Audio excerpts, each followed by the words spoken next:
마태복음 6장 1에서 10절 말씀입니다. 6장. 사람에게 보이려고 그들 앞에서 너희 의를 행하지 않도록 주의하라. 그리하지 아니하면 하늘에 계신 너희 아버지께 상을 받지 못하느니라. 그러므로 구제할 때에 외식하는 자가 사람에게서 영광을 받으려고 회당과 거리에서 하는 것 같이 너희 앞에 나팔을 불지 말라. 진실로 너희에게 이르노니 그들은 자기 상을 이미 받았느니라. 너는 구제할 때에 오른손이 하는 것을 왼손이 모르게 하여 내 구제함을 은밀하게 하라. 은밀한 중에 보시는 너희 아버지께서 갚으시리라.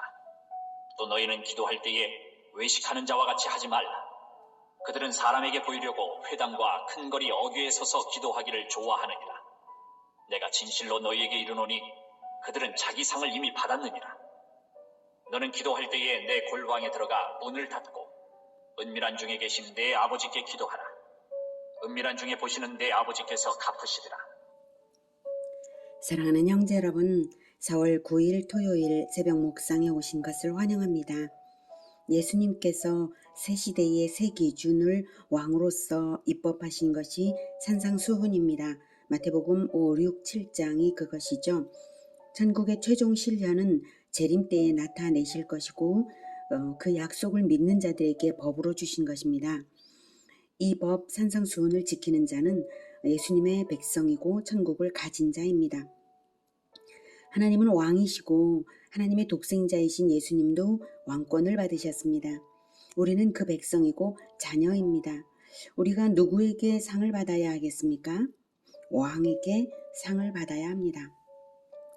1절에 하늘에 계신 너희 아버지께 하늘에 계신 너희 아버지께 상을 받아야 합니다. 그 상을 기대하는 것이 마땅합니다. 하늘 아버지께 받을 상을 기대하는 사람은 상 주시는 분의 기준대로 하고자 합니다. 그리고 다른 누구에게 상 받을 생각을 하지 않습니다. 만약 사람에게 상 받고자 한다면 그것은 상 받는 기준을 바꿔버리는 것이고 마음에서부터 이미 왕이 바뀌어버린 것이죠. 1절 사람에게 보이려고 그들 앞에서 너희 의를 행하지 않도록 주의하라. 그리하지 아니하면 하늘에 계신 너희 아버지께 상을 받지 못하느니라. 그러니 사람에게 보이려는 목적을 가지고 행하는 것이라면 이미 왕에 대한 배반이므로 참된 의가 아닙니다. 겉모습은 의로울지 몰라도 하나님이 인정하지 않으시고 상도 주시지 않습니다. 2절 그러므로 구제할 때에 외식하는 자가 사람에게서 영광을 받으려고 회당과 거리에서 하는 것 같이 너희 앞에 나팔을 불지 말라. 진실로 너희에게 이르노니 그들은 자기 상을 이미 받았느니라. 외식, 겉꾸밈이죠. 겉꾸민다는 것이 사람에게 상을 받으려고 하는 것입니다. 그러니 사람에게 칭찬받을 때에 자기 상을 이미 받아버린 것입니다. 그의 왕은 자기 자신이든지 칭찬하는 사람들일 것입니다. 그에게는 이미 하나님은 왕이 아닙니다. 겉꾸밈, 외식을 하나님께서 극히 싫어하십니다. 그래서 3절에 너는 구제할 때에 오른손이 하는 것을 왼손이 모르게 하여 즉 은밀하게 하라고 하십니다.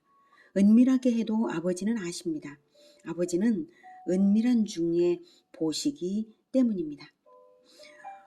내 구제함을 은밀하게 하라. 은밀한 중에 보시는 너희 아버지께서 갚으시리라. 기도할 때에도 외식하지 말고 은밀한 중에 보는 은밀한 중에 계신 골방에서 은밀한 중에 계신 내 아버지께 기도하라 라고 하셨습니다. 골방에 들어가 문을 닫고 기도하라는 것은 오직 아버지께만 마음을 들여 기도하라는 것입니다. 골방 하면 저는 성소가 생각이 납니다. 골방의 기도를 생각하면 저는 성소의 금향단이 생각이 납니다. 성소의 금향단은 휘장 너머의 속죄소를 향하고 있었습니다. 속죄소는 하나님이 임재하시고 만나주시는 장소입니다. 금향단의 위치는 휘장 밖이지만 휘장 마음으로 휘장 너머의 속죄소에 이 금향단, 분향단에서 속죄소, 이 휘장 너머에 있는 속죄소에 거기에 임재하신 하나님을 바라보고 향을 피워 올립니다. 이 향이 성도의 기도들이라고 요한계시록은 말하고 있습니다. 창문도 없는 어두운 성소, 제사장 외에는 아무도 함부로 들어가지 못하는 그 성소였습니다. 우리가 골방에서 기도하는 순간에 골방은 이미 성소이며 우리의 기도는 금향단의 향으로 피어오르는 것입니다. 꼭 기억하십시오. 하나님은 골방의 기도를 들으시는 분이시며 우리의 마음이 누구에게 향하고 있는지, 우리의 마음의 진정한 왕이 누구인지 다 보고 계시다는 사실을 말입니다. 구약시대에는 휘장 너머였지만 예수님께서 자기 몸을 십자가에서 찢김 당하실 때 휘장도 함께 찢어졌습니다. 이제는 우리가 기도할 때에 우리의 실체는 하늘 성소의 금향단 앞에 있는 것과 같습니다. 속죄소에 마주한 금향단에서 다른 어느 누구의 시선을 의식할 수가 있겠습니까? 내가 사람 앞에 있든지 홀로 앉았든지 우리는 오직 하나님 앞에 정직하게 나 자신의 향기만을 올려드릴 수 있을 따름입니다. 7절. 또 기도할 때에 이방인과 같이 중언부언하지 말라. 그들은 말을 많이 하여야 들으실 줄 생각하느니라. 그러므로 그들을 본받지 말라. 구하기 전에 너희에게 있어야 할 것을 하나님 너희 아버지께서 아시느니라. 그러므로 너희는 이렇게 기도하라. 하늘에 계신 우리 아버지여, 이름이 거룩히 여김을 받으시오며 나라가 임하시오며 뜻이 하늘에서 이루어진 것 같이 땅에서도 이루어지이다. 네, 7절. 기도할 때에 이방인과 같이 중언부언하지 말라. 중언부언하지 말라고만 하여도 알아들을 만한 것 같은데 왜 이방인과 같이 중언부언하지 말라라고 말씀하셨을까요? 예수님이 말씀하시는 이방인은 비유대인을 의미하는 것이 아닙니다. 우리는 예수님을 왕으로 영접한 예수님의 백성인데 예수님의 백성이면 기도의 태도가 예수님의 백성다워야 한다는 것을 강조하시는 것입니다. 지금 법을 선포하고 계시잖아요. 왕으로서. 그러니까 이방인은 예수님의 백성이 아닌 불신자들을 말하는 거죠. 예수님의 나라는 지금 법도 있고 백성들도 있는데 다만 아직 영토는 없어서 눈에 보이는 나라는 아닙니다. 예수님의 나라는 이 땅에 성장되고 있습니다. 천국이 예수님의 나라이고 여기 지금 있는데도 무릉도원으로만 오해하는 것은 영토를 나라라고 생각해서 그렇습니다.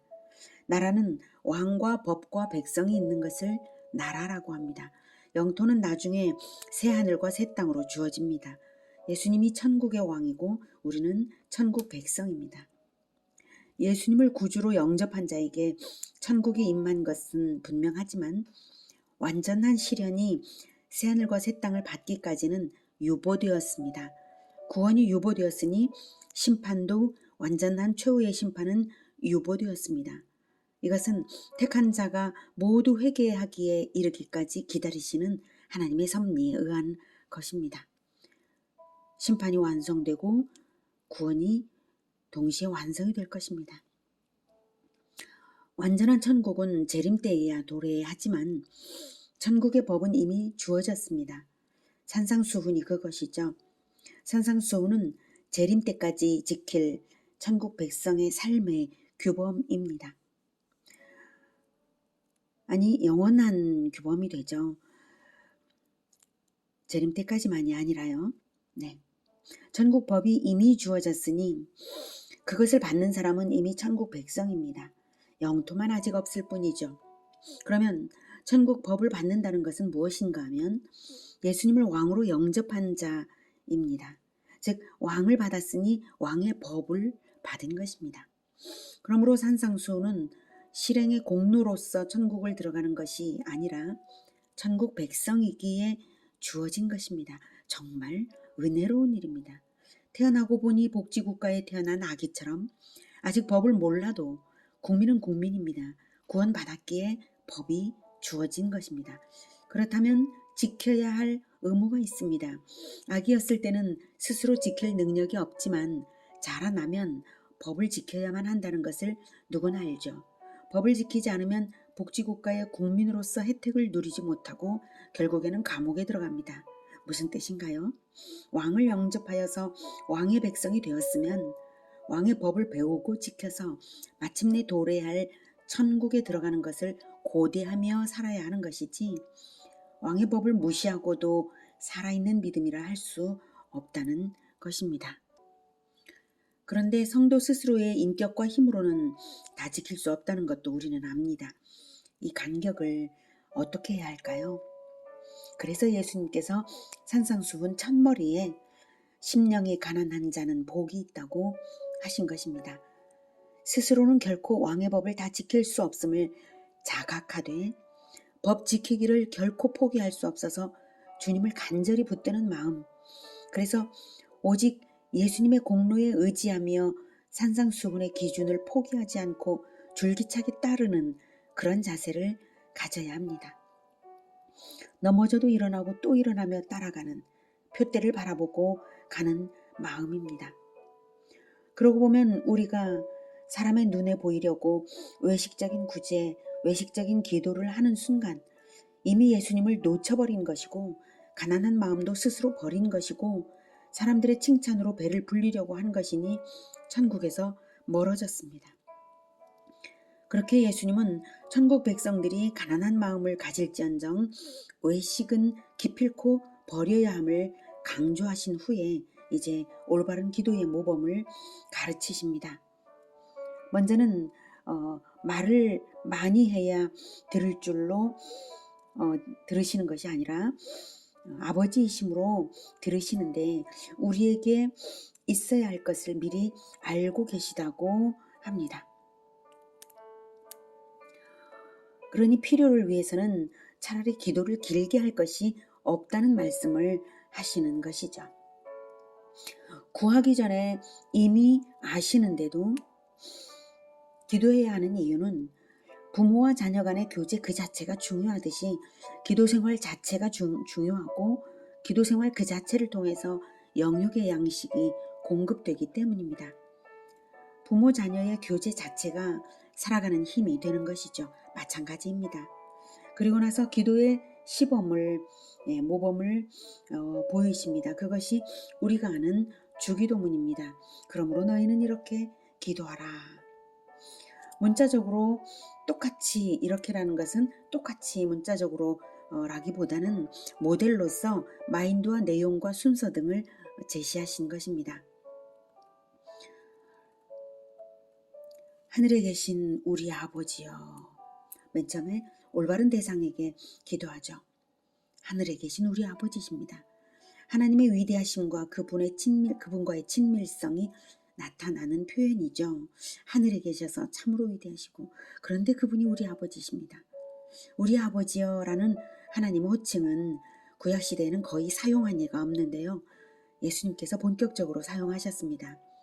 우리는 그리스도 안에서 맺어진 새 언약의 결과로 아버지와 아들의 친밀한 관계로 발전된 것입니다. 구약 이스라엘보다 더 뛰어난 관계 발전입니다. 하늘에 계신 우리 아버지여 라고 부를 수 있다는 것이 정말 감격스러운 일입니다. 이름이 거룩히 여김을 받으시오며 하나님의 영광은 온 세계에 가득 차 있지만 인간들이 죄로 인해서 하나님의 영광을 헛된 데 돌리고 있죠. 그래서 정당하게 하나님의 이름이 거룩히 여김을 받으시길 바랍니다. 라는 것인데요. 그러니 아버지의 아들 된 내 삶이 아버지를 드러내어서 하나님 아버지의 영광이 되길 바란다는 기도입니다. 10절 나라가 임하시오며 뜻이 하늘에서 이루어진 것 같이 땅에서도 이루어지이다. 나라가 임하시오며 하나님의 통치가 이루어지길 바라는 것입니다. 현재적으로는 내 인생을 다스려 달라는 것이죠. 그리고 종말적으로는 주 예수님의 재림을 기다리는 것입니다. 뜻이 하늘에서 이루어진 것 같이 땅에서도 이루어지이다. 장소적인 의미라기보다는요.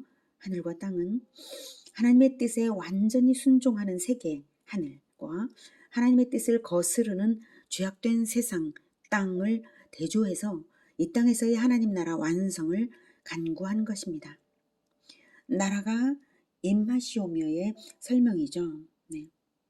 나라가 임하시오며라고 말을 했으므로 그것에 대한 설명이 이것입니다. 오늘 가르침에 따라 오직 왕이신 하나님께 받을 그 상을 기대함으로써 세상의 시선을 의식하지 않는 선행을 하고 골방에서 아버지 하나님과 교제하며 하나님의 영광과 하나님 나라를 구하는 우리 모두가 되기를 기원합니다. 기도하겠습니다. 하늘에 계신 우리 아버지, 우리를 자녀 삼아 주셔서 참으로 감사합니다. 우리와 골방에서 대면하고 싶으셔서 우리를 불러주셨는데 우리는 하나님만 마음에 두지 않고 세상의 시선을 늘 의식하고 세상에게 잘 보이려고 하고 세상의 상을 받으려고 했습니다. 주님, 우리를 용서하여 주시고 나 자신을 왕 삼는다든지 세상을 섬기는 일 하지 않도록 도와주시옵소서. 우리 안에 늘 계셔 주셔서 우리가 골방에서 우리 주 하나님을 만나고 하늘에 계신 아버지와 만나는 그런 우리가 되겠습니다. 주님, 우리를 붙들어 주시옵소서. 그래서 늘 골방에 계셨던 그 아버지 앞에서 그 어느 시간에나 아버지와의 교제가 이루어지며 오직 하늘에 계신 아버지께 상받는 그것을 위하여 살아가는 우리가 되게 하여 주시옵소서. 예수 그리스도 이름으로 기도드립니다. 아멘. 이어지는 시간은 개인 기도 시간입니다.